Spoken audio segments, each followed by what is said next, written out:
اعوذ باللہ من الشیطان الرجیم بسم اللہ الرحمن الرحیم الحمد للہ الذی لا یبلغ مدحتہ القائلون ولا یحصی نقماءہ العادون ولا یعدی حقہ المجتہدون الذی لیس لصفتہ حد محدود ولا نعت موجود ولا وقت معدود ولا أجل ممدود فطر الخلائق بقدرته ونشر الرياح برحمته الصلاة والسلام على الرسول المسدد المصطفى العمجد المحمود الأحمد سیدنا و مولانا و مولا الکونین جد الحسن والحسین عانی ابو القاسم محمد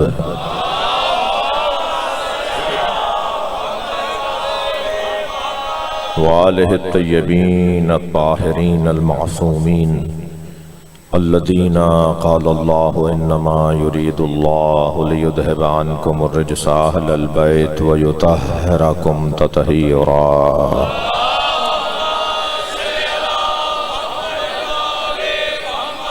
وَلَعْنَةُ اللَّهِ عَلَىٰ أَعْدَائِهِمْ أَجْمَعِينَ مِنْ يَوْمِ عَدَاوَتِهِمْ إِلَىٰ قِيَامِ يَوْمِ الدِّينِ أَمَّا بَعْدُ قَالَ الْحَكِيمُ فِي قُرْآنِ الْكَرِيمِ بسم اللَّهِ الرَّحْمَٰنِ الرَّحِيمِ وَاعْلَمُوا أَنَّمَا الْحَيَاةُ الدُّنْيَا لَعِبٌ وَلَهْوٌ وَزِينَةٌ وَتَفَاخُرٌ بَيْنَكُمْ وَتَكَاثُرٌ فِي الْأَمْوَالِ وَالْأَوْلَادِ صلوات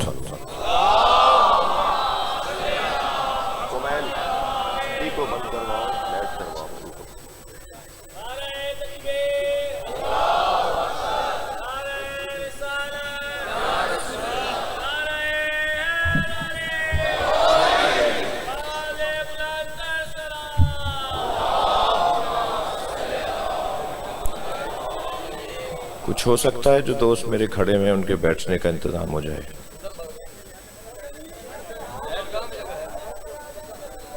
امام بارگاہ کے اندر بھی جگہ ہے، اگر جو یہاں بیٹھے ہیں وہ اندر آ جائیں تھوڑا سا تو جگہ بن جائے گی. نہیں، قریب سے دیکھنا چاہتے ہیں تو ان کے لیے تھوڑی گنجائش بنائیے، تکلیف میں ہے.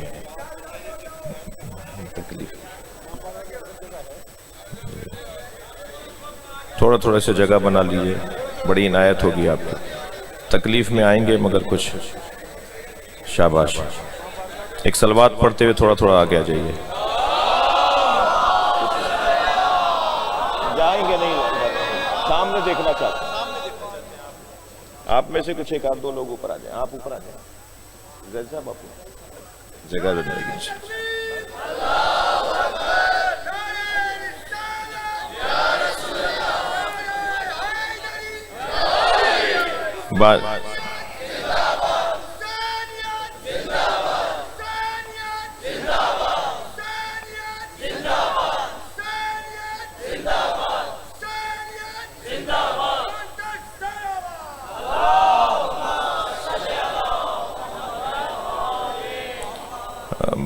بانی و متولی امام بارگاہ جناب کربلائی صاحب کی صحت کے لیے، آپ سب کی حاجات کی برابری کے لیے، ان تینوں نوجوانوں کی صحت و سلامتی، جن کا آج یہ رسم امام ضامن کی مجلس عزا ہے، ان کی جوانیوں کو اور ان کی زندگیوں کو امام ضامن کے حوالے کیا ہے. یعنی مومن عباس تنویر، فخر ثقلین، ذکی ثقلین، ان کے والد، ان کے گھر کے تمام افراد، آپ سب کی حاجات کے لیے بلند صلوات ہدیہ کریں.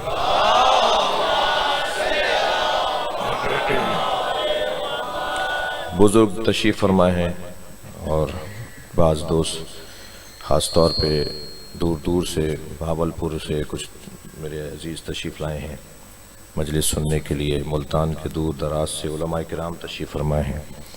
آپ سب کی سلامتی کے لیے پھر ایک مرتبہ صلوات.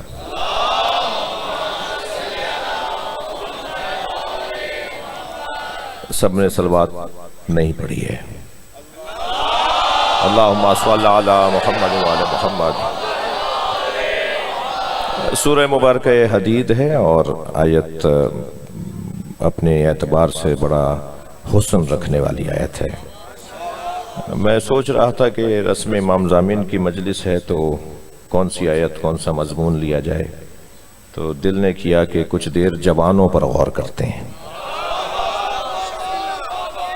وَاعْلَمُوا أَنَّمَا الْحَيَاةُ الدُّنْيَا لَعِبٌ وَلَهْوٌ وَزِينَةٌ وَتَفَاخُرٌ بَيْنَكُمْ وَتَكَاثُرٌ فِي الْأَمْوَالِ وَالْأَوْلَادِ۔ جان لو دنیا کی زندگی 3 مرحلوں پر مشتمل ہے۔ یہ حیات دنیاوی 3 مرحلوں پر مشتمل ہے۔ وَاعْلَمُوا أَنَّمَا الْحَيَاةُ الدُّنْيَا لَعِبٌ وَلَهْوٌ کھیل کود ہے، وَدِینَةٌ وَتَفَاخُرٌ بَيْنَكُمْ حسن و آرائش ہے، وَتَكَاثُرٌ فِي الْأَمْوَالِ وَالْأَوْلَادِ مال کا جمع کرنا اور اولاد پر کثرت کی بنیاد پر فخر کرنا کہ میرے 4 گبرو جوان ہیں۔ بعض ماں باپ تو کہتے ہیں میرے 4 بیٹے نہیں ہیں، میرے 4 بینک ہیں، میرے 4 بیٹے نہیں ہیں، میری 4 زمینیں ہیں۔ جی مال کی کثرت پر اور تعدد اولاد کے اوپر فخر کرنا، ان تینوں مزاجوں کو، یہ تو مزاج ہوئے نا، دنیاوی حیات یا کھیل کود ہے یا حسن و آرائش ہے یا اولاد پر اور مال کی کثرت کے اوپر فخر کرنا ہے، تو یہ تو مزاج ہے۔ اس مزاج کا نام بھی ہے کوئی، وہ جو کھیل کود ہے وَعَلَمُوا أَنَّمَا الْحَيَاةُ الدُّنْيَا لَعِبٌ وَلَهْوٌ اسے بچپن کہتے ہیں۔ یہ بچہ مجلس میں بھی آ کے بیٹھے گا نا تو اس کو مزاج میں تفریح ہی رہے گی۔ آج کا جدید نظام تعلیم دینے والا یہ کہتا ہے کہ ہم نے کوئی کارنامہ کر کے دکھایا ہے۔ کل کا بچہ اسکول روتے پیٹتے جاتا تھا اور آج کا بچہ اسکول نہ جائے تو روتا پیٹتا ہے۔ تو کیا بچہ بدل گیا یا اسکول بدلا ہے؟ کل کا بچہ اسے گود میں پہنچا کے آتے تھے، اسے کھینچ کے لے جا رہے ہوتے تھے، یہ منظر تھے، اور آج کا بچہ اگر اسکول نہ جائے تو روتا ہے۔ کیا ہوا ہے؟ اسکول بدلا ہے نا، اس لیے کہ کل اسکول کے اندر کھلونے نہیں تھے، کل اسکول کے اندر جھولے نہیں تھے، کل اسکول کے اندر اس کی تفریح کا انتظام نہیں تھا۔ آج اسکول ہے ہی تفریح۔ تنقید تو نہیں ہو گئی ہے، آج تو اسکول ہی تفریح ہے، یعنی الف کی ایک تصویر بنائی ہوئی ہے، بے کی تصویر بنائی ہوئی ہے، پے کی تصویر بنائی ہوئی ہے، کارٹون بنایا ہوا ہے جیم کا، ایک ٹوکری کے اندر سب کو بھر دیا ہے، سامنے چارٹ کے اوپر جڑی ہوئی تصویریں نظر آ رہی ہیں اور ٹوکری میں بگڑی ہوئی تصویریں نظر آ رہی ہیں، اور بچے سے کہتے ہیں کہ اسے دیکھتے رہو اور انہیں ڈھونڈتے رہو۔ آج کا جدید نظام تعلیم والا کہتا ہے کہ ہم نے کوئی ہنر کیا ہے۔ بھائی تم نے کوئی ہنر نہیں کیا، یہ کام تو اللہ کا پرانا ہے۔ اس نے قرآن کے اندر آیات کو منتشر اور مختلف بھی رکھا ہے اور اہل بیت کی تصویروں کو جوڑا ہوا بھی رکھا ہے۔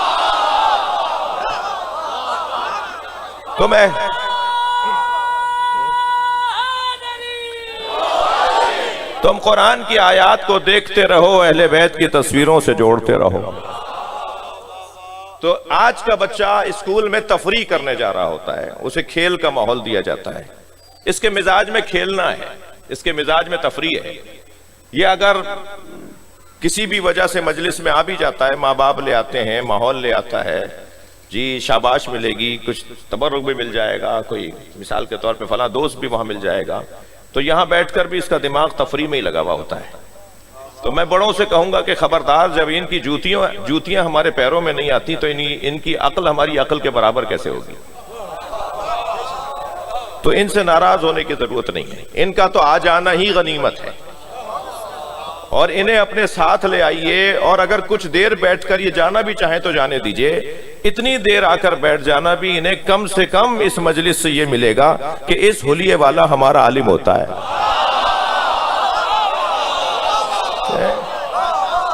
یہ مجلس سے کچھ نہ کچھ ضرور لے کے جا رہا ہے، اور بلکہ یہ تو میں نے کم سے کم بات کی ہے، ورنہ تو یہ بچے بہت کچھ لے کے جا رہے ہوتے ہیں۔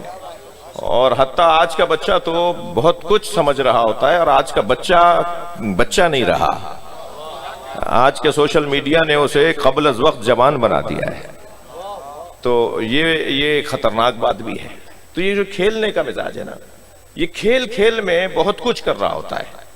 آپ اگر خستہ نہیں ہے، تھکے ہوئے نہیں ہیں، مجھ سے خفا نہیں ہے تو کچھ بات کروں. میری بیوی جناب زہرا سلام اللہ علیہا ارشاد فرماتی ہیں، انی احب من الصبیان خمسۃ خصال، مجھے بچوں کی 5 خصلتیں پسند ہیں. اور یہ 5 خصلتیں میں آپ کو بتانے جا رہا ہوں نا، یہ پورا مدرسہ اخلاق ہے. یہ 5 خصلتیں نہیں ہیں، یہ اخلاقیات کا پورا نصاب ہے. اگر ان 5 باتوں پر بھی میں اور آپ عمل کر لیں تو گویا اخلاقیات کا نصاب ہم نے مکمل کر لیا. اور یہ اخلاقیات کا نصاب مل رہا ہے بچوں سے. میری بھی خوش قسمتی ہے، اس وقت بچوں کی تعداد خاصی ہے. یہ بہت غور سے، اس طرف والے بچے تو مسلسل مجھے بڑی غور سے سن رہے ہیں، یہ والے بھی بڑی توجہ سے دیکھ رہے ہیں. تو میں تھوڑی دیر ان کے ساتھ رہنا چاہتا ہوں. بی بی فرما رہی ہے مجھے بچوں کی 5 خصلتیں پسند ہیں. الاول انہم الباکون، پہلی خصلت صفت مجھے بچوں کی یہ اچھی لگتی ہے کہ یہ روتے زیادہ ہیں. ذرا غور فرمائیں گے عزیزو. جی ہمارے ہاں تو بچہ زیادہ رو رہا ہو تو مولانا کے پاس لے جاتے ہیں کہ دعا دم کروا کے آ جاؤ، ذرا کوئی پھونک لگوا کے آ جاؤ، اور پھر ڈاکٹر کے پاس لے جاتی ہیں. میں بیمار رونے والے بچوں کی بات نہیں کر رہا. جو بیمار رونے والے بچے ہیں ان کو تو ڈاکٹر کو دکھانا ہے. لیکن بچہ جلدی، اچھا آپ نے دیکھا ہے کہ بچے اور عورتیں جلدی روتی ہیں، بات میں رو پڑتے ہیں. سن رہی ہیں مجھے یا نہیں؟ تو یہ بچے اور عورتیں بات میں، ہر بات میں رو پڑتے ہیں. اس کی وجہ یہ ہے کہ ان کا دل نرم ہے. اور سیدہ فرما رہی ہیں مجھے وہ اچھا لگتا ہے جس کا دل نرم ہوتا ہے. بھئی علت کی طرف جانا ہوگا نا کہ سیدہ کو بچوں کا رونا پسند کیوں ہے. رونا پسند اس لیے ہے کہ بچوں کا دل نرم ہوتا ہے، اور جس کا دل نرم ہوتا ہے وہ کسی کا دل دکھاتا نہیں ہے. تھکیں گے نہیں، میں ایک نتیجہ دینے جا رہا ہوں.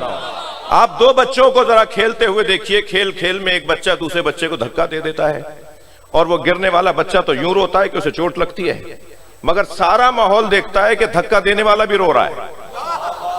اور اگر کوئی بڑھ کے اس سے پوچھے کہ بھائی یہ تو یوں رو رہا ہے کہ گر گیا، تم کیوں رو رہے ہو، تم نے تو دھکا دیا تھا، وہ رو کر بتا رہا ہوتا ہے میری نیت خراب نہیں تھی، میں نے جان کر ایسا نہیں کیا، میں یہ نہیں چاہتا تھا جو ہو گیا. یعنی اس کا رونا خود علامت توبہ ہے. رونا علامت ہے توبہ کرنے کی کہ نہیں میرا یہ مطلب نہیں تھا، مجھ سے خطا ہو گئی ہے، مجھ سے غلطی ہو گئی ہے، میں رو اس لیے رہا ہوں. عزیزان گرامی سلام کریں، فاتحہ پڑھیں ان مرحومین پر، مغفرت کا سامان کریں اپنے مرحوم بزرگوں کے لیے جنہوں نے ہمیں مجلس میں بیٹھنے کا سلیقہ عطا کیا ہے. پوری قوم کو ہمارے ائمہ نے پوری قوم کو رونے پر لگایا ہے. میں 1 گھنٹے تک مولانا فضائل پڑھتا رہوں، شاید اس میں آپ کو کوئی اختلاف ہو جائے گا، کسی دانشور کو کوئی اختلاف ہو جائے گا کہ یہ بات ٹھیک نہیں تھی اور وہ بات صحیح تھی. مگر جیسے ہی میں مصائب پڑھنا شروع ہوں گا ایک روحانیت مجلس میں طاری ہو جائے گی. جی ہاں، جس نے میرے حسین پہ 10 لوگوں کو رلایا، جنت میں اس کی ضمانت جنت اس کی ضمانت دیتا ہوں کہ جنت اس کی ہوگی. جس نے میرے حسین پہ 3 لوگوں کو رلایا، اس کی جنت اس کی تضمین ہے. جس نے میرے حسین پہ 1 آدمی کو رلایا، میں محشر میں اس کی حمایت کو کھڑا ہو جاؤں گا. اے فرزند شبیب، پریشانیاں جب تمہیں گھیر لیں تو پریشان مت ہوا کرو، ہمارے جد حسین پہ رو لیا کرو. میرے مولا صادق فرما رہے ہیں جو اونچی آواز میں روتا ہے وہ ہم اہل بیت کے امر کو زندہ کرتا ہے. تمام ائمہ نے ہمیں رونے پہ لگایا ہے. کبھی کبھی میرا یہ جوان، یہ بچہ یہ سوچتا ہے کیا رونا مقصد ہے؟ کچھ ہمارے تنظیمی اور انقلابی دوست کہتے ہیں کہ رونا مطلب نہیں ہے، رونا مقصد نہیں ہے. میں ممبر پہ اطمینان کے ساتھ کہہ رہا ہوں رونا مطلب ہے، رونا مقصد ہے. جس قوم کو رونے پہ لگایا ہو وہ کسی کو رلاتی نہیں ہے.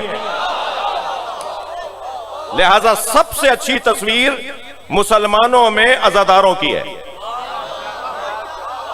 توجہ بڑھائیے گا، میں کچھ کہہ رہا ہوں. اس رونے کے نتیجے دیکھیے آپ کہاں تک ہیں. مسلمانوں میں سب سے اچھی تصویر حسین مولا کے عزاداروں کی ہے، اس لیے کہ رونے والا کسی کو رلاتا نہیں ہے، کہیں جا کے پھٹتا نہیں ہے، کسی کا گلا کاٹتا نہیں ہے، کسی کا گھر اجاڑتا نہیں ہے۔ تم ہمیں مارتے رہو، ہم حسین پہ رو کر صبر کا مظاہرہ کریں گے، مستقبل ہمارا ہے۔ مستقبل کی ضمانت صبر میں ہے، بدلے میں نہیں ہے۔ تھوڑا توجہ بڑھائیں گے میرے عزیز۔ جو صبر کر جاتا ہے وہ اپنا کل محفوظ کر لیتا ہے، اور جو بدلہ لے لیتا ہے وہ آج ہی تمام کر دیتا ہے۔ اور صبر کا ایک مظاہرہ گریہ ہے۔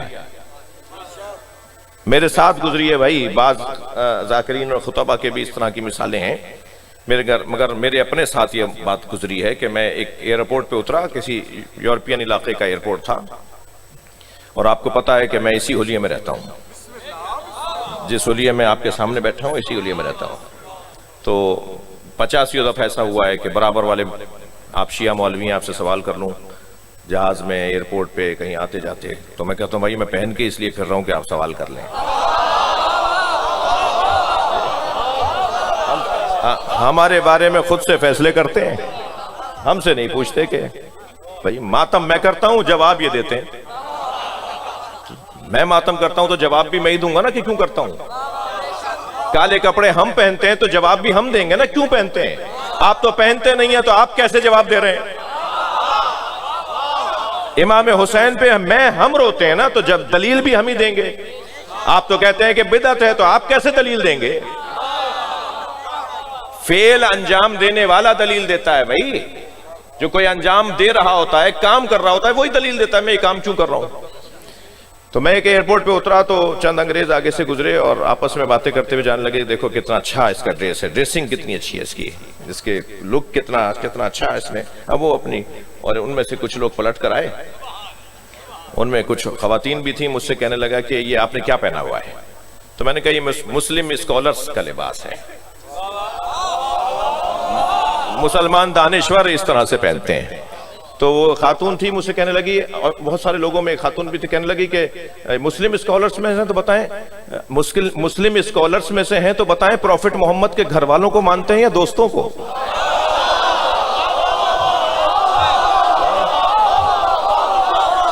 میں نے کہا ہم پروفٹ محمد کے دوستوں کا احترام کرتے ہیں، اطاعت گھر والوں کی کرتے ہیں۔ صلوات پڑھ لیں محمد و آل محمد۔ جی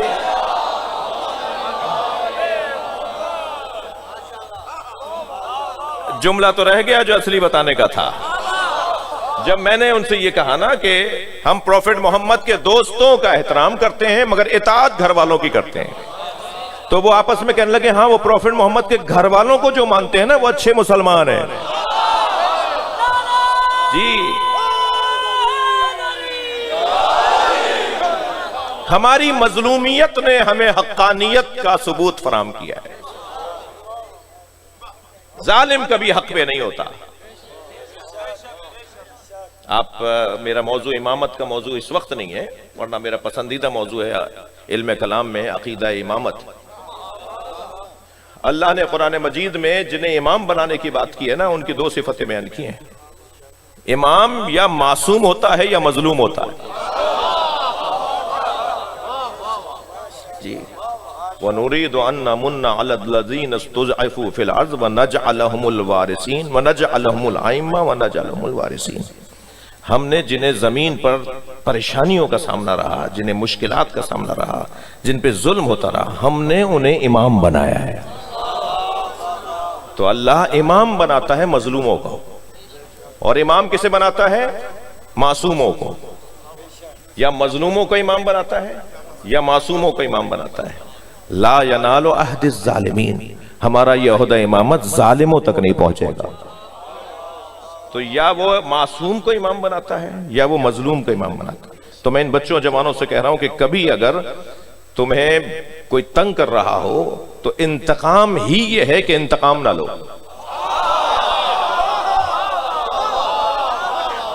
تھک رہے ہیں آپ میری باتوں سے؟ مزہ دیکھنا اس کا، پھر ذائقہ دیکھنا کہ ذائقہ کیا آئے گا۔ سب سے بڑا انتقام یہ ہے کہ انتقام نہ لیا جائے. وقت گزر جاتا ہے ایک جیسا نہیں رہتا بھائی، مگر کل اس کا ہوتا ہے جو مظلوم ہے. مجھے اور آپ کو اللہ کا دگنا شکر کرنا چاہیے، اوروں سے زیادہ کرنا چاہیے، اس لیے کہ ہم وہ ہیں کہ جن کا مستقبل اچھا ہے. اللہ نے ہمارے مستقبل کو اچھا بنایا ہے. ہمارا مستقبل اچھا ہے اس لیے کہ امام مہدی ہمارے ہیں، کل ہمارا ہے، آئندہ ہمارا ہے.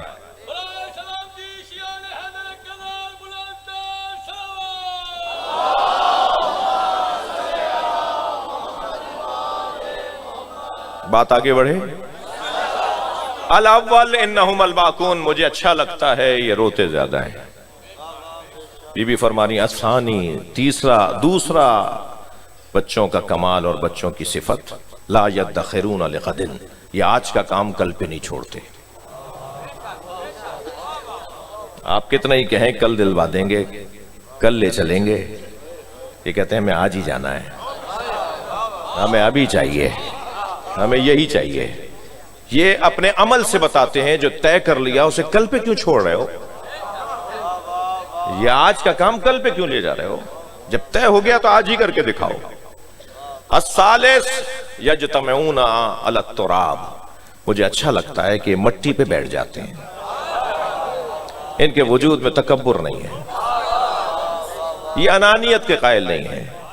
ماں اجلے سے کپڑے پہناتی ہے، بالوں میں کنگھا کرتی ہے، پاؤڈر وارڈر خوشبو لگاتی ہے، اور بچے کو تیار کرتی ہے، کچھ ہی دیر میں مٹی میں ہٹا ہوا گھر میں آتا ہے. ارے بھائی کیا ہو گیا تھا؟ کہنے لیں باہر گئے تھے، وہ سارے بھائی کھیل رہے تھے، سارے بچے کھیل رہے تھے، ہم بھی، وہ بجری پڑی ہوئی تھی برابر والوں کا گھر بن رہا ہے، تو ہم بھی اس کے اوپر بیٹھ گئے اور کپڑے سارے مٹی میں ہو گئے. تو اماں کہتی ہے میں نے تو تمہیں اتنے اچھے کپڑے پہنائے تھے، تم نے مٹی پہ جا کے کیوں بیٹھ گئے؟ تو اب بچے سے کہنا فضول ہے، اس لیے کہ اس کے مزاج میں خاکساری ہے، اس کے مزاج میں تواضع ہے. یقین جانیے عزیزو، اللہ متکبروں کو پسند نہیں کرتا. مجھے میری قسمت اچھی ہے کہ جوانوں کی تعداد زیادہ ہے، میں ان سے پیار سے، محبت سے، اپنائیت سے، میں ان سے اپنا بچہ بھائی بیٹا سمجھ کے بات کر رہا ہوں کہ طے کرو کہ تکبر نہیں کرنا. اپنے ذہن کی لغت سے ایک جملہ نکال دو جو اس وقت بہت زیادہ بڑھتا جا رہا ہے، اور وہ جملہ ہے مجھے نہیں جانتے میں کون ہوں. یہاں اسکاؤٹ کا جوان چیکنگ کر رہا ہے بیچارہ، صبح سے شام تک، بڑی مجلسوں میں تو وہ صبح سے شام تک اٹھک بیٹھک کرتا ہے، باڈی سرچ کر رہا ہوتا ہے آنے والوں کی جی، اور وہ اسے تو کوئی چائے پانی بھی نہیں پوچھتا، اس کا منہ خشک ہو رہا ہوتا ہے، اس کا بلڈ پریشر لو ہو رہا ہوتا ہے. بعض بچے تو گر پڑتے ہیں صبح سے شام بڑی مجلسوں میں، اسکاؤٹس کے جوان، ان کے ساتھ کوئی خاص محبت کا اظہار بھی نہیں ہو رہا ہوتا، اور جب وہ چیک کرنے کے لیے آگے بڑھتا ہے تو کہتا ہے مجھے نہیں جانتے میں کون ہوں. ارے بھائی اس کا تو شکریہ ادا کرو، یہ اپنی ڈیوٹی کر رہا ہے، تم الٹا اس سے کہہ رہے ہو مجھے نہیں جانتے میں کون ہوں. اب اگر کسی پولیس مین نے، کسی اہلکار نے، کسی گارڈ نے، کسی محافظ نے پوچھ لیا آپ کون ہیں، شناختی کارڈ دکھائیے، تو اسے کہتے ہیں مجھے نہیں جانتے میں کون ہوں. اگر کوئی حفاظتی ادارے کا اہلکار ڈیوٹی کر رہا ہے تو ہمیں تو خوش ہونا چاہیے پاکستان میں کوئی ڈیوٹی بھی کرتا ہے.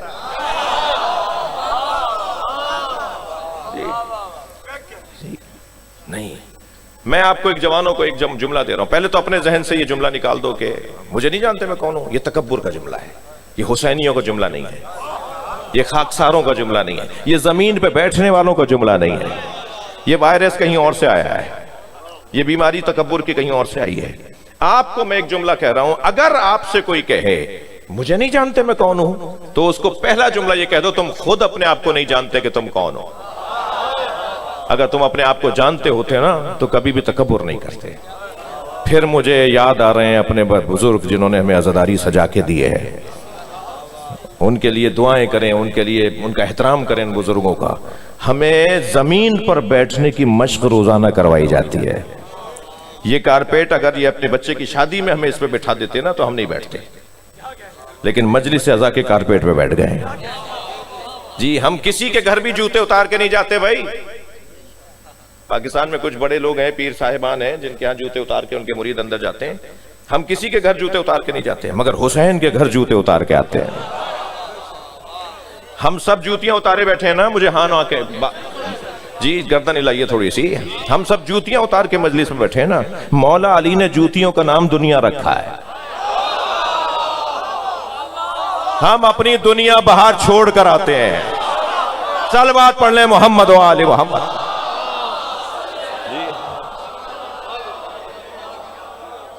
کوئی ہوگا بھائی باہر، کوئی ہوگا 200 ایکڑ کا زمیندار،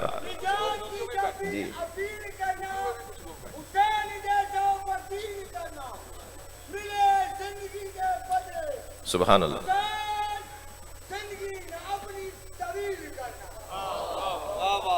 ایسے ہی ہے نا۔ ہم باہر ہوں گے، کوئی 2 کروڑ کی گاڑی میں آئے ہوں گے، مگر یہاں حسین کے فقیر ہیں۔ باہر کسی فیکٹری کے مالک ہوں گے، مگر یہاں امام حسین کے فقیر ہیں۔ یہ بار بار ہماری انا کو مٹانے کا جو ذریعہ ہے وہ مجلس اعزا ہے۔ باہر جا کے آپ بات کر لیجئے گا جو کرنی ہے آپ کو، لیکن یہاں سب فقیر بیٹھے ہیں۔ ایک مجلس میں ایک فیکٹری کا مالک جس کی فیکٹری میں 2000 مزدور کام کرتے ہیں، وہ بیٹھا ہوا تھا کہ اسی کی فیکٹری کا ایک مزدور کودتا پھاندتا اسی کے آگے آگے بیٹھ گیا، اور بیٹھتے بیٹھتے بھی بے خیالی میں لات مار دی، اپنے ہی مالک کو پیر لات مار دی۔ اس نے جو جھک کر دیکھا کہ دیکھوں یہ کون ہے، تو اسی کا مزدور نکلا، تو ذہن میں خیال آنے لگا کہ اسے ڈانٹ کے کہے پیچھے جاؤ، یہاں کیا بیٹھ گئے، تمہیں نظر نہیں آ رہا؟ فوراً امام حسین نے خیال ڈالا یہ تمہارا نوکر نہیں ہے، یہ اس کی طرح تم بھی میرے فقیر ہو، تمہاری طرح یہ بھی میرا فقیر ہے۔ یہ خاکساری، یہ تواضع، یہ بچوں میں جو پائی جاتی ہے وہ ہمیں مشق کروائی جا رہی ہے مجلس اعزا میں۔ الثالث یجتمعون علی التراب، الرابع یعمرون ثم یخربون۔ مٹی کے کھلونے بناتے ہیں، گھروندے بناتے ہیں، چھوٹے چھوٹے گھر بناتے ہیں، گاڑیاں بناتے ہیں مٹی سے، چیزیں بناتے ہیں مٹی سے، اور اس کے بعد جب دل بھر جاتا ہے تو لات مار کے توڑ دیتے ہیں۔ مجھے اچھا لگتا ہے، بی بی فرما رہی ہے مجھے اچھا لگتا ہے، بچے مٹی کے کھلونے بنا کر کھیلنے کے بعد انہیں لات مار کے توڑ دیتے ہیں۔ ممکن ہے کوئی کہے مولانا بات تو بڑی اچھی کر رہے تھے مگر سمجھ میں یوں نہیں آئی کہ آج تو الیکٹرانک کھلونوں کا زمانہ ہے، آج بچے مٹی کے کھلونے سے نہیں کھیلتے۔ تو بھائی بچہ بدلا یا کھلونا؟ بچہ نہیں بدلا۔ کوئی گھر نہیں ہے جس گھر میں سیل والا کھلونا، الیکٹرانک والا کھلونا 1 مہینے سے زیادہ چلتا ہو، یہ اسے توڑ دیتا ہے، کھیلنے کے بعد اس کو کھولنے کی کوشش کرتا ہے، پھر اس سے جڑتا نہیں ہے، اور پھر وہ کسی ٹوکری میں کسی ڈسٹ بن میں پڑا ہوا ہوتا ہے۔ بچہ اپنے کھلونوں کو توڑنے کا مزاج رکھتا ہے، اس لیے کہ بچے کی ساری دنیا اس کا کھلونا ہے۔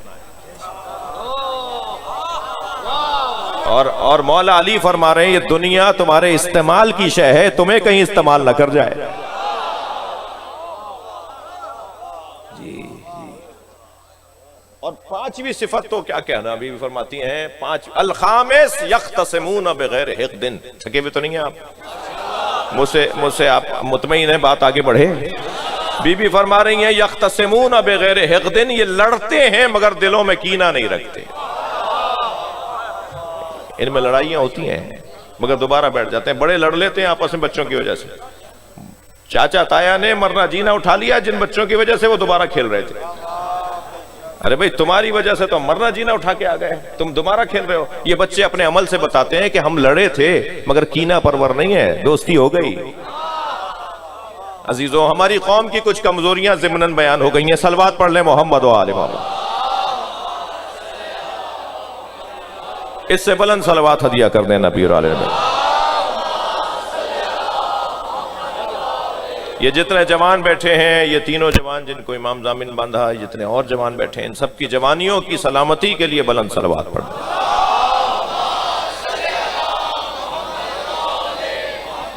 وَعَلَمُوا أَنَّمَا الْحَيَاةُ الدُّنْيَا لَعِبٌ وَلَهْوٌ۔ دنیاوی حیات کھیل کود ہے یعنی بچپنا ہے۔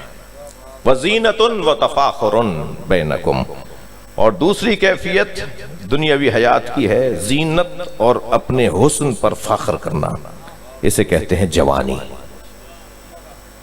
اس پہ مجھے تھوڑی دیر کام ہے آپ سے، کچھ دیر آپ کے ساتھ رہنا چاہتا ہوں جوانی کے موضوع پر۔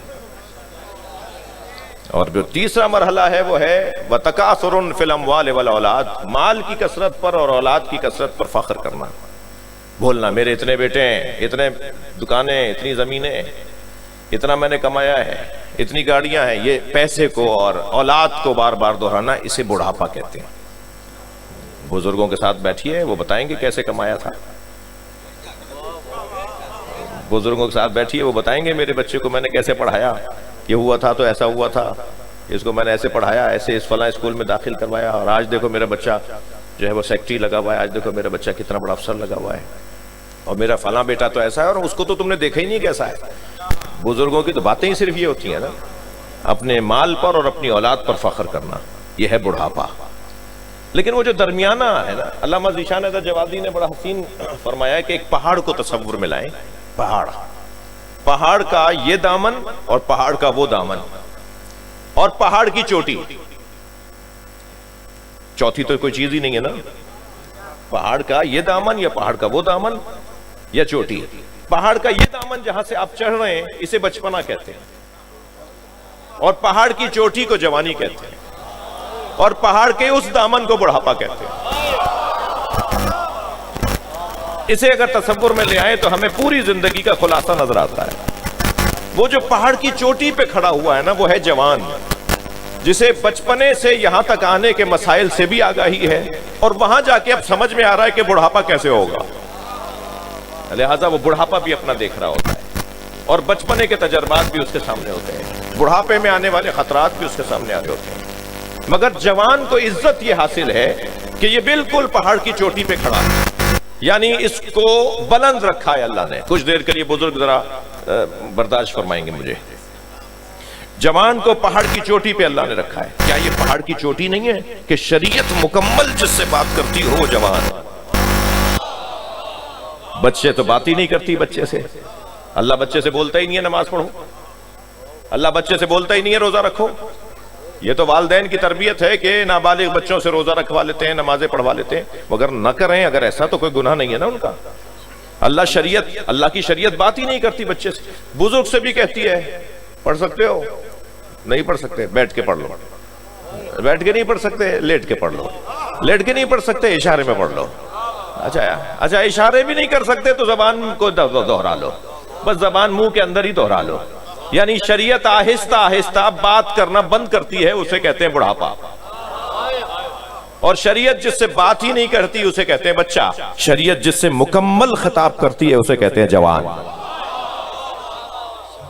لہذا حدیث کے اندر ہے کہ جب کوئی جوان مصلی عبادت پہ کھڑا ہوتا ہے، اور میرا عقیدہ کہتا ہے جب کوئی جوان حلقہ ماتم میں کھڑا ہوتا ہے، تو اللہ کے فرشتے کہتے ہیں ذرا زمین پر دیکھو تو میں چاند چمکتا ہوا نظر آئے گا.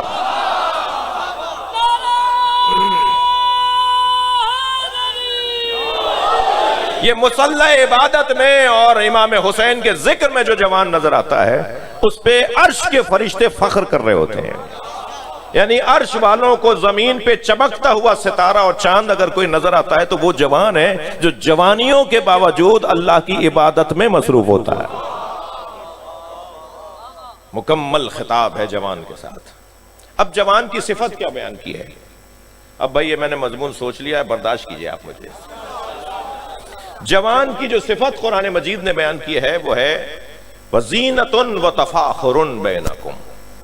یہ حسن بین بھی ہے اور حسن آرا بھی ہے. تھوڑا سا ساتھ دیجئے گا میرا.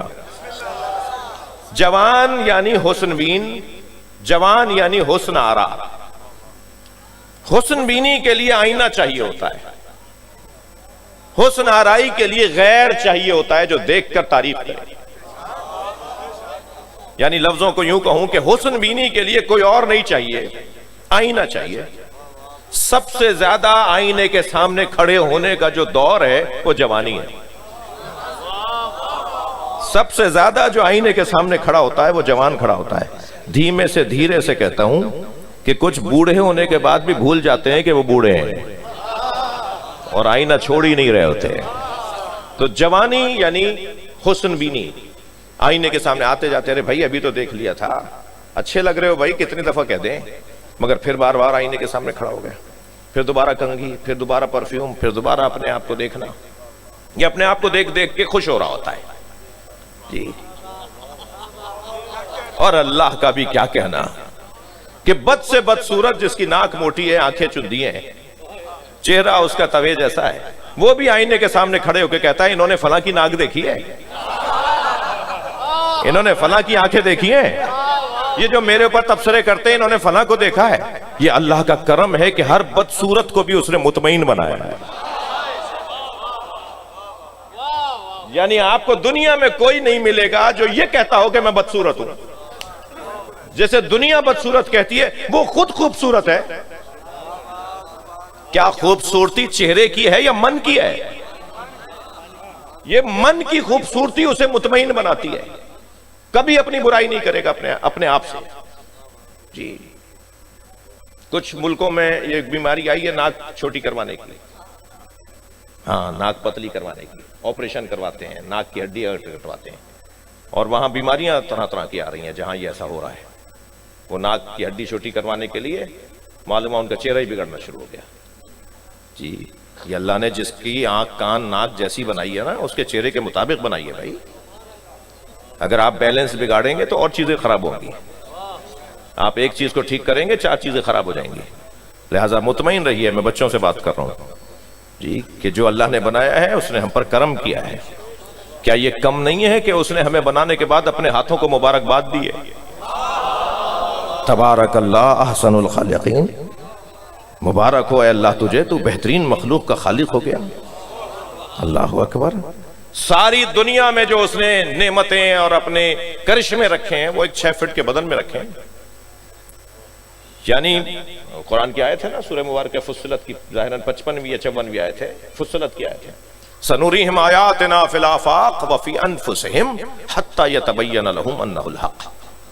ہم نے ساری کائنات میں اپنی نشانیوں کو رکھا ہے، اور اے انسان تیرے اندر اپنی نشانیوں کو رکھا ہے۔ یعنی ساری کائنات ایک طرف اور یہ 6 فٹ کا آدمی ایک طرف، بعض تو 6 فٹ کے بھی نہیں ہے، بونے ہیں جی، وہ بھی ان کے اندر بھی اللہ نے اپنی نشانیاں رکھی ہیں۔ یعنی وہاں اللہ نے اگر پہاڑ رکھے ہیں نا تو ہمارے بدن میں ہڈیاں رکھی ہیں، وہاں اگر اللہ نے چاند اور سورج رکھا ہے تو ہماری 2 آنکھیں رکھی ہیں، وہاں اگر اللہ نے دریاؤں کا نظام رکھا ہے تو ہمارے وجود میں شریانوں کا نظام رکھا ہے، وہاں اگر اللہ نے ہواؤں کا نظام رکھا ہے تو یہاں تنفس کا نظام رکھا ہے، وہاں اگر اللہ نے فصلوں کا نظام رکھا ہے تو ہمارے بدن میں بال اگنے کی جگہیں بنائی ہیں۔ پروردگار عالم نے ساری کائنات میں جو چیزیں رکھی تھی وہ 6 فٹ کے بدن میں بھی رکھ دی، اور کہا ساری کائنات ایک طرف ہے اور یہ انسان ایک طرف ہے۔ صلوات پڑھ لیں ذرا محمد و آل محمد۔ اب آپ کو مجھے برداشت تو کرنا پڑے گا۔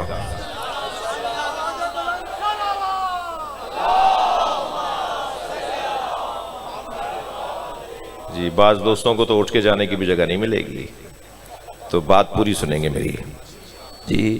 تو یہ انسان یہ اپنے آپ کو آئینے میں دیکھ رہا ہوتا ہے اور خوش ہو رہا ہوتا ہے۔ اس کی خوشی، اس کا بار بار دیکھنا بھی تسبیح ہے۔ البتہ ہر چیز کا افراط برا ہے بھائی، کہیں ایسا نہ ہو یہ بات سن کے آج کہیں کہ مولانا میں روزانہ 2 دفعہ دیکھتا تھا، اب آپ سے سن کے جا رہا ہوں 6 دفعہ دیکھوں گا اپنے آپ کو۔ وہ اماں کہیں گی لو بھائی یہ کیا مجلس مولانا پڑھی ہے، یہ کیا پڑھ کے چلے گئے، یہ کون تھے جو ایسی باتیں کر کے چلے گئے؟ تو نہیں، آئینہ حسن بینی ہے، حسن بینی ہے۔ ہم جب اپنے حسن کو دیکھتے ہیں تو ہمیں آئینے کی ضرورت ہے، اور آئینہ بنتا ہے 2 چیزوں سے، ایک جلا سے بنتا ہے، ایک کثیف مادے سے بنتا ہے۔ اگر صرف شیشہ ہوگا تو ادھر والا مجھے دیکھ لے گا، میں اپنے آپ کو نہیں دیکھ پاؤں گا۔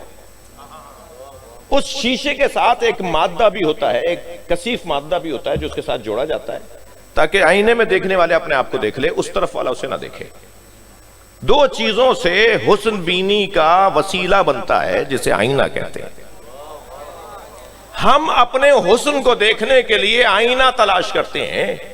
ان اللہ جمیل و یحب الجمال، اللہ خود بھی جمیل ہے اور جمال کو پسند بھی کرتا ہے۔ یا اللہ ہم جب اپنا حسن دیکھتے ہیں تو آئینہ تلاش کرتے ہیں، تو جب اپنا حسن دیکھتا ہے تو کسے دیکھتا ہے؟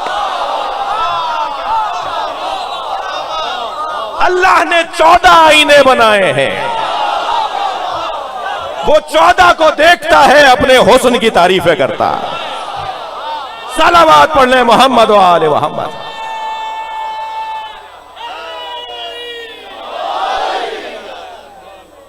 یہ 14 اللہ کے آئینے ہیں۔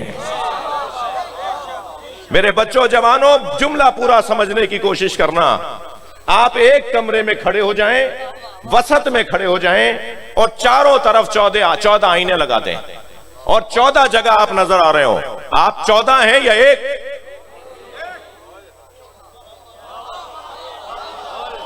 آپ کمرے کے درمیان میں کھڑے ہو کر چاروں طرف 14 آئینوں میں اپنے آپ کو دیکھیے۔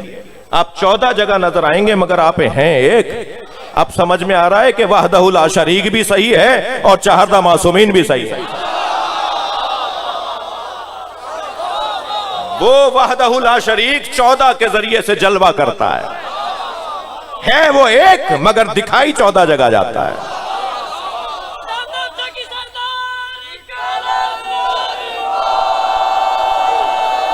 بھائی ملتان کا باذوق مجمع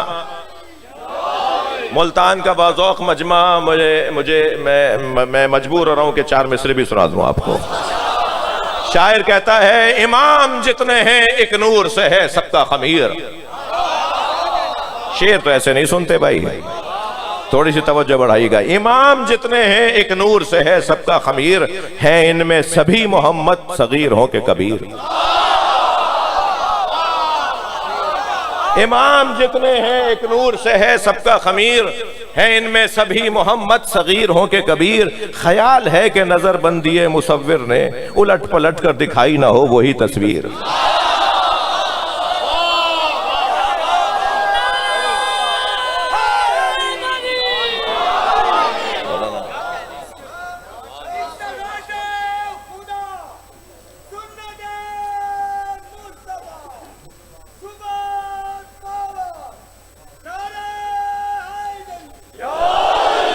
بھائی وقت میرے پاس تنگ ہوتا جا رہا ہے مگر ان کے پاس محبت اور عقیدت تو کم نہیں ہے نا، تو یہ تو ہمارے ہاں کی تہذیب کا حصہ ہے۔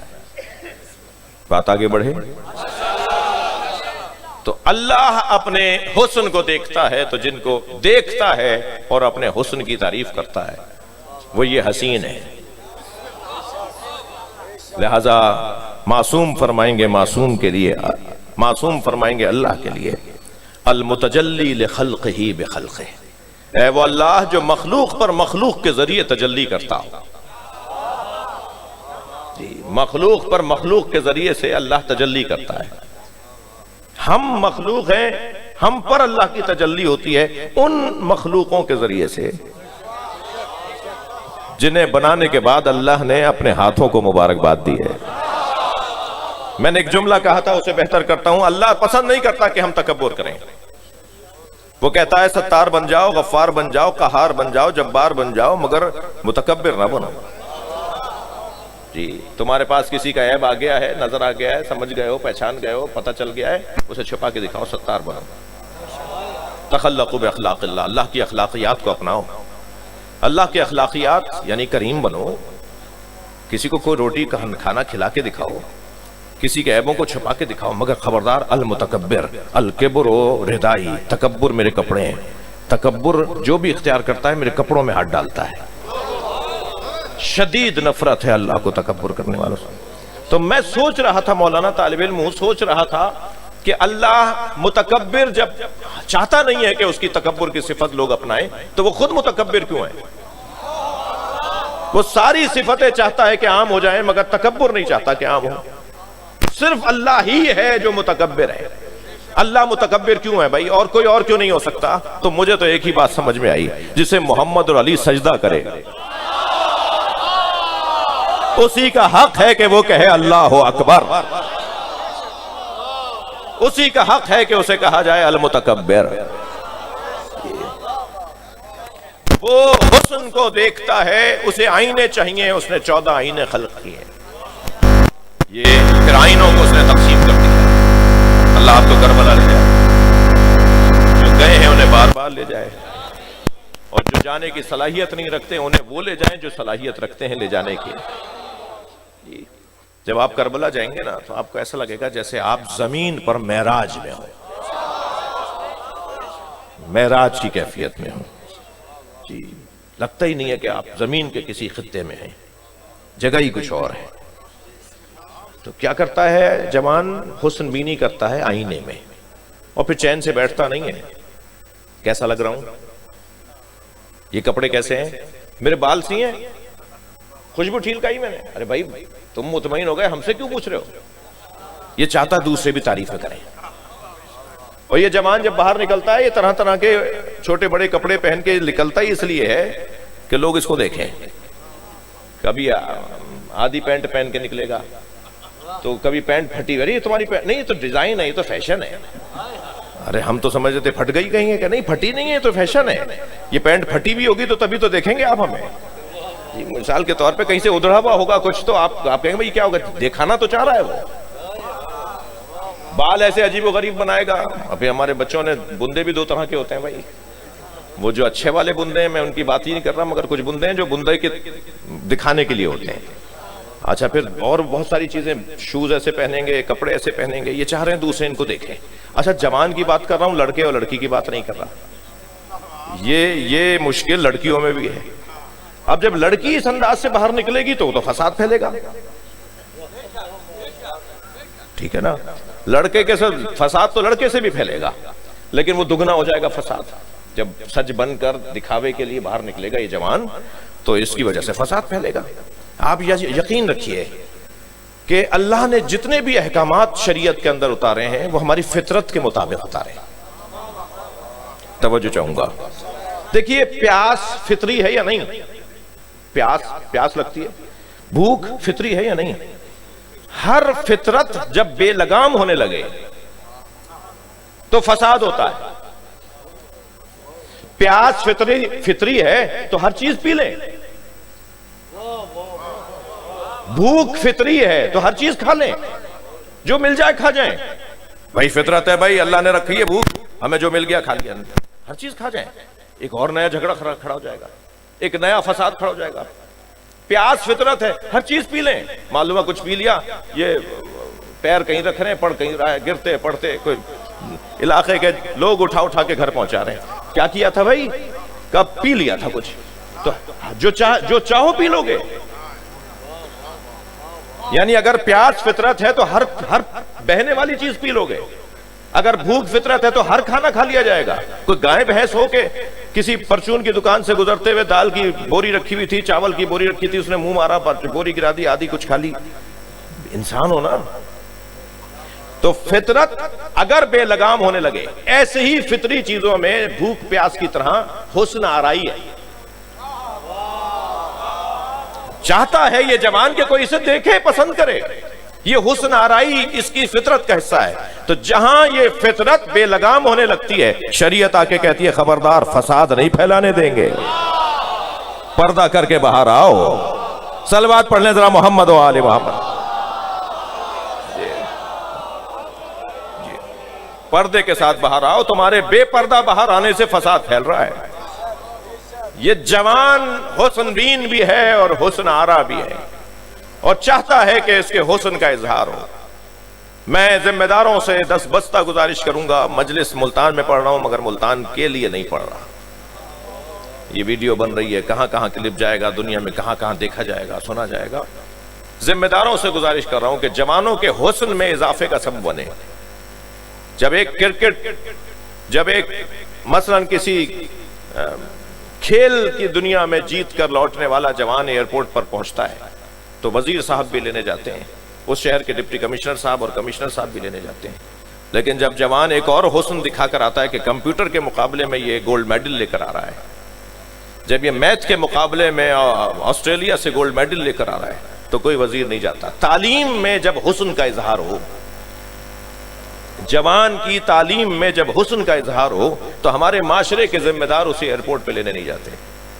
لیکن جب کھیل کود کے، اگرچہ یہاں تو کھیل کود کا بھی قصہ تمام ہے، میں مایوس نہیں ہوں بھائی، مجلس میں بیٹھنے والا مایوس نہیں ہوتا، لیکن آپ کتنا دکھی ضرور ہو کہ ہمارے ملک میں ہو کیا رہا ہے، اور یہ جا کے کہاں بات پہنچے گی، اور کتنے اور ہم ذلیل ہوں گے۔ آپ ذرا باہر کی دنیا میں جا کے دیکھیے، جو جا رہے ہیں وہ میری بات کی تصدیق کریں گے۔ جب پاکستانی پاسپورٹ دیکھتے ہیں نا امیگریشن والے، تو سائڈ میں کھڑا کر دیتے ہیں، زیادہ چیکنگ ہوگی، سارے بیگ کھلوا لیں گے، ذلیل کریں گے، باقاعدہ پاکستانی آئے۔ ہمارے ملک کے ذمہ داروں نے ہمیں شہریوں کو بھی ذلیل کر دیا ہے. کہیں عزت نہیں ہے آپ کی دنیا کے اندر. جب بڑوں کی عزت نہیں ہے تو خود بخود شہریوں کی بھی عزت ہے. تو اب تو کھیل کی دنیا میں بھی کوئی خاص مقام نہیں ہے ہمارا، لیکن نہیں، پھر بھی کمی کہیں نظر آتا ہے. میں گزارش کروں گا کہ جوانوں کا حسن یہ ہے، مثلاً ملتان کے اندر نوجوانوں کے حسن کے کون کون سے جلوے ہو سکتے ہیں، یہ ملتان کے ذمہ داروں کو سوچنا ہوگا. مثلاً پنجاب کے اندر جوانوں کے حسن کی جلوہ آرائیاں کہاں کہاں ہو سکتی ہیں، جوان کیا کیا جلوے دکھا سکتا ہے، یہ پنجاب کے صوبائی حکومت اور حکمرانوں کی سوچنے کی چیز ہے. ایسے ہی پاکستان، ایسے ہی صوبہ سندھ، ایسے پورے پاکستان کے ذمہ داروں کو سوچنے کی ضرورت ہے کہ ملک کے جوانوں کی. میں جب ان ممالک میں جاتا ہوں، کوئی 30-35 ملک گھوم چکا ہوں، دیکھ چکا ہوں، ہمیشہ جا کے کہتا تھا کھا لیا، کما لیا، پڑھ لیا، پاکستان آ جاؤ، پاکستان کی خدمت کرو. اس دفعہ میں گیا، مجھ سے بولا ہی نہیں گیا. ان جوانوں سے جو وہاں پر پڑھنے گئے تھے، جو وہاں کما رہے ہیں، ہر سال بولتا تھا. میری تقریریں میرے یوٹیوب کے پر میری آوازیں محفوظ ہیں کہ بھائی کھا کما لیا، واپس آؤ، پاکستان کی خدمت کرو. اب دل ہی نہیں کیا، اس دفعہ بولا ہی نہیں گیا مجھ سے کہ واپس آ جاؤ. میں انہیں واپس بلا لوں، یہاں ان کے ساتھ کیا ہو جائے، پھر کہیں گے آپ نے بلایا. ان لوگوں کی بات کر رہا ہوں. اور جو یہاں رہ رہے ہیں ان کا کیا حال ہے، کتنی مشکلات میں ہیں. اس جوان کی جتنی قدر کی جائے گی اتنا پاکستان ترقی کرے گا. جی، جوانی دیوانی نہیں ہے، جوانی فخر مملکت ہے، جوانی فخر قوم ہے. جس نماز جماعت میں جوان نہ ہو، اس پیش نماز کو تجدید کرنی پڑے گی اس بات کی کہ نماز اس کی بہت حسین نہیں ہے. جس جلوس کے اندر ماتمی جوان نہ ہو، اس انجمن کو سوچنا ہوگا کہ وہ جوان کیوں نہیں آ رہا ماتمی دستے میں، یہ سارے بزرگ ہی باقی کیوں رہ گئے. یا اگر 100 سنگت کے اندر ماتمی ہیں اور 80 بزرگ ہیں، سب 50 سال سے اوپر کے ہیں، اور کوئی 18 سال کا اور 22 سال کا 20% رہ گیا ہے، تو اسے سوچنا ہوگا کہ اس کی سنگت کے اندر کوئی کمزوری ہے، اس کے ماتمی دستے کے اندر کوئی کمزوری ہے. جوان آ کیوں نہیں رہا اس کے ماتمی دستے کے اندر؟ اگر جوان ماتمی حلقے میں نہیں آ رہا اور جوان نماز جماعت میں نہیں آ رہا تو پوری قوم کو سوچنا پڑے گا کہ کہیں کمزوری ہے. میں کیوں بتاؤں، مجھے کیا پتا، میں کمزوریاں بتانے نہیں آیا ہوں. وہ خود سوچے گا، وہ علاقے کا بندہ خود سوچے کہ کمزوری کیا ہے. اور جس قوم کے اندر ہر جگہ جوان آگے کھڑا ہو، آپ سمجھیں اس قوم کی ترقی محفوظ ہے. میں ہاتھ جوڑ کر بزرگوں سے کہوں گا، شخصیات سے کہوں گا، اللہ کربلائی صاحب کی صحت اور سلامتی کو محفوظ کرے، کہ جوانوں کے حوالے کیجئے کام. آہستہ آہستہ اپنے ٹرسٹ اور انجمن کے اندر عہدیدار جوان بنائیے. یہ غلطی ضرور کریں گے مگر خیانت نہیں کریں گے. غلطی کریں گے آپ سے سیکھ لیں گے، خیانت یوں نہیں کریں گے. پاک دل ہیں، من ان کا صاف ہے، ذہن ان کا صاف ہے. جوانوں کو امام ضامن باندھا ہے، فزیکلی تو 2-3 لوگوں کو باندھا ہے، مگر اپنے خطاب میں آپ سب کو امام ضامن باندھ رہا ہوں. حضرت علی اکبر کی جوانی کا صدقہ تمہاری جوانیاں محفوظ رہیں. چلیے میرے ساتھ کربلا جائیے. حسین مولا کے ساتھ چند ہی تو بزرگ تھے، باقی تو سب جوان تھے. حضرت عباس کی عمر مبارک 34 سال ہے، این جوانی ہوتی ہے 34 سال. حضرت علی اکبر تو 18 سال کے ہیں نا، حضرت قاسم تو 11 یا 13 سال کے ہیں. زہیر قین، حبیب ابن مظاہر، مسلم ابن اوسجا، آپ گنیے ذرا 10 سے زیادہ آپ بتائیے جو 80 سالوں کے عمر کے تھے کربلا میں امام حسین کے ساتھ. 10 سے زیادہ نہیں ہوں گے نام جو 80 سالوں کے تھے. سب جوان تھے یا نوجوان تھے یا جوان تھے. حسین مولا نے ہر جوان کا لاشا خود اٹھایا ہے.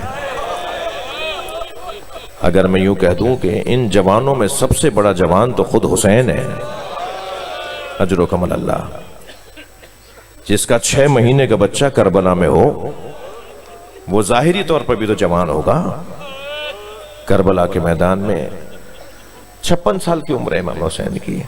آپ سائنسی اعتبار سے اگر بات کریں، ظاہر ہے ہر طرح کے لوگ مجلس میں ہوتے ہیں، سب کی تسلی کی بات ہونی چاہیے. 56 سال کی عمر ہے امام حسین کی.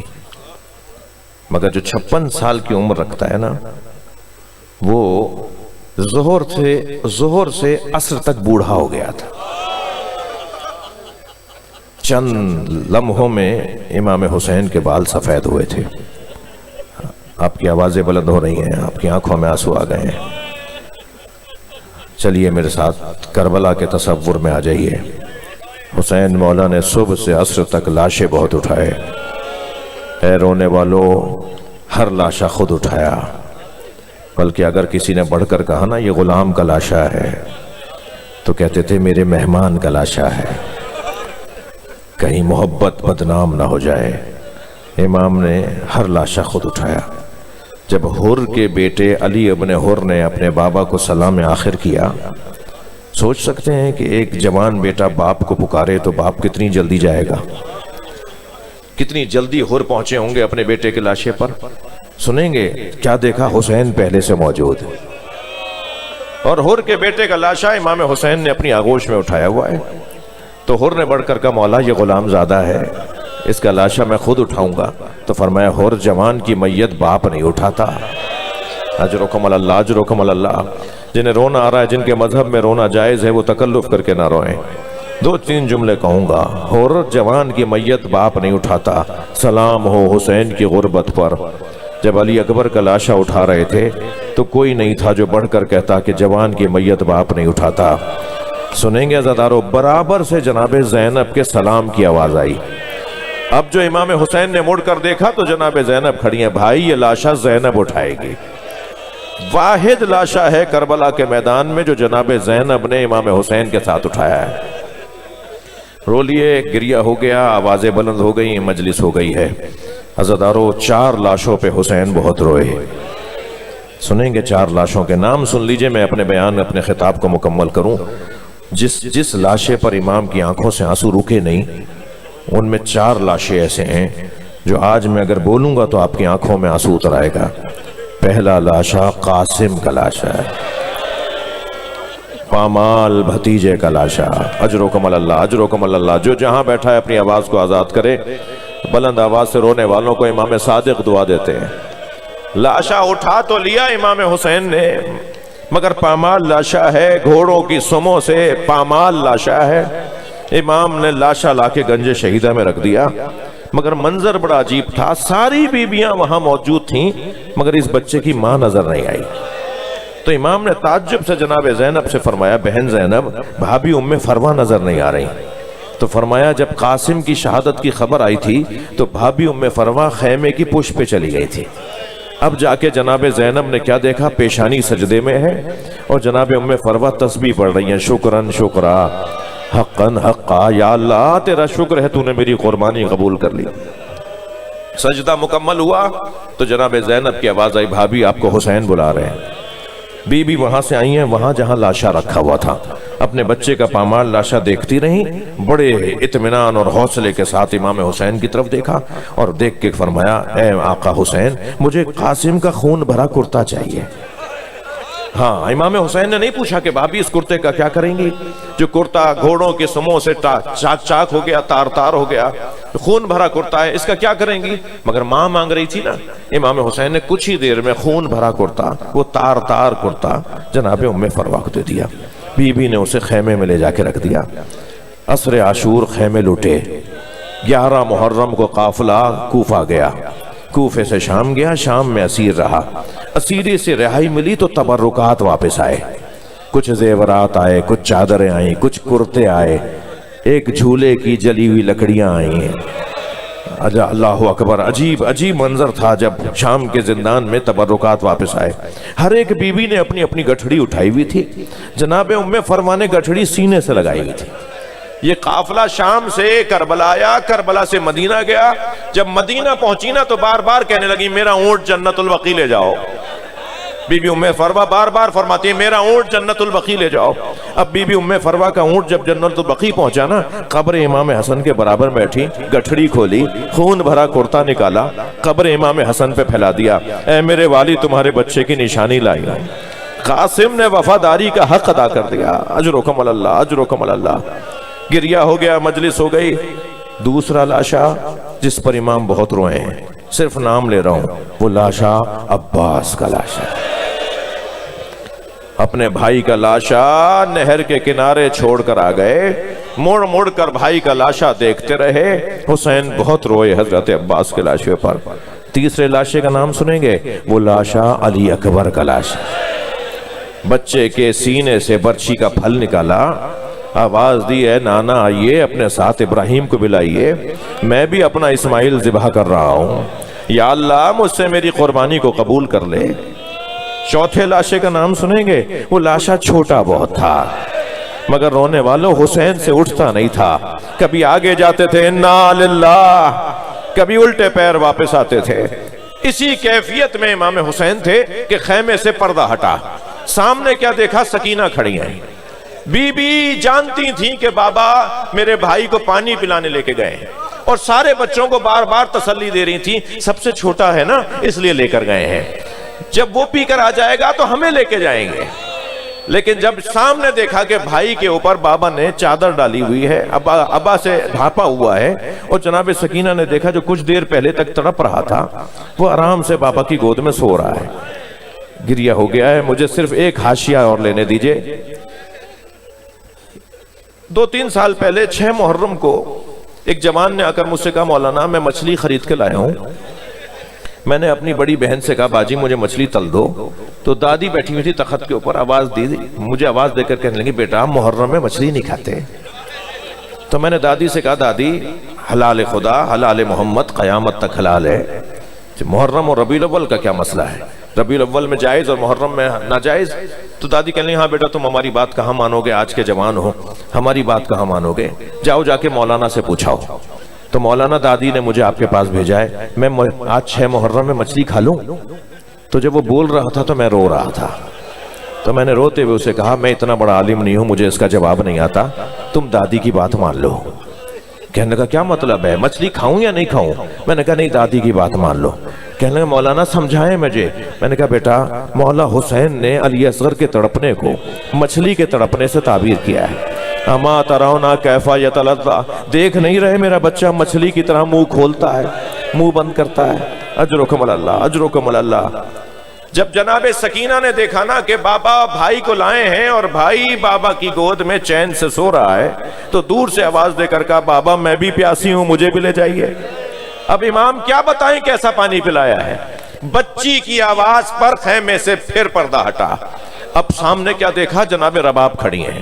ایک ماں کو آتے ہوئے دیکھا تو سوال کر دیا امام حسین نے، رباب بتاؤ میں کون ہوں؟ اپنی زوجہ سے پوچھ رہے میں کون ہوں۔ جناب رباب آتے آتے فرمان لگی آپ میرے امام ہیں، آپ حجت خدا ہیں، آپ اللہ کے ولی ہیں، آپ میرے امام ہیں۔ امام نے ابا کا دامن ہٹا دیا۔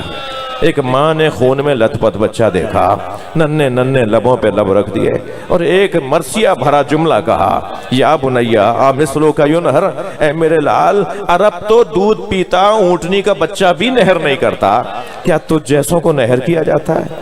اے میرے بچے تیرے ساتھ یہ کیا ہو گیا؟ اللہ لعنت اللہ علی القوم الظالمین۔